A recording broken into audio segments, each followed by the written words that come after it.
বেড়ানোর নেশা সাংঘাতিক, আর সেই নেশায় আবারও চলে গেছিলাম কাশ্মীর।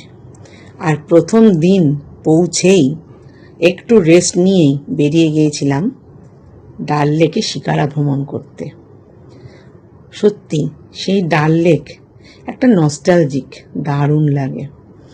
আমি আর আমার সঙ্গে আমার বান্ধবী দুজনে মিলে কিন্তু উঠেছিলাম এই একটা শিকারায়, আর অন্য শিকারাতে উঠেছিল আমার হাজব্যান্ড এবং বাকি কয়েকজন সদস্যরা। তো ডাল লেকের বুকে ভাসতে ভাসতে এই যে চার চিনার গাছের কাছে চলে এসেছি। এখানটা যে কি সুন্দর বলে বোঝাতে পারবো না।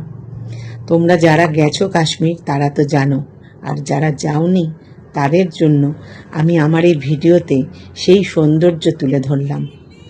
বলো তো কত সুন্দর লাগছে এই যে এত সুন্দর একটা পরিবেশ, আর তার সঙ্গে পাখির কিচিরমিচির, আলাদাই মন ভালো করে দেওয়া একটা পরিবেশ।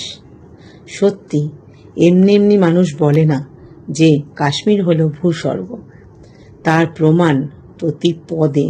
আর এই ডাল লেকের বুকে যখন শিকারা ভ্রমণ করছি, আলাদাই একটা শান্তি। কিন্তু মাঝে মাঝেই এই শান্তির জায়গায় কি যে অশান্তি হানা দেয় সেটা তো কারোরই অজানা নয়। তবে প্রার্থনা করব যাতে কোনো দিনই আর এই শান্তির জায়গায় অশান্তি না আসে, কারণ অশান্তি করে কোনো ভালো ফল পাওয়া যায় না।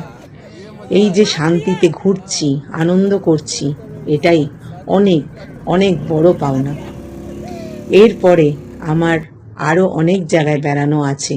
কাশ্মীর থেকে যাব লাদাখ, আর তারপরে সেই ভিডিওগুলো তোমাদের সঙ্গে আমি অবশ্যই এক এক করে শেয়ার করব। আর সেগুলো জানতে হলে আর সেই সৌন্দর্য উপভোগ করতে হলে অবশ্যই কিন্তু আমার সঙ্গে আমার এই চ্যানেলে থাকতে হবে। শিকারা ভ্রমণের এই দৃশ্য আর এই পরিবেশ আমি তোমাদের সঙ্গে শেয়ার করে খুবই খুবই আনন্দ পেয়েছি।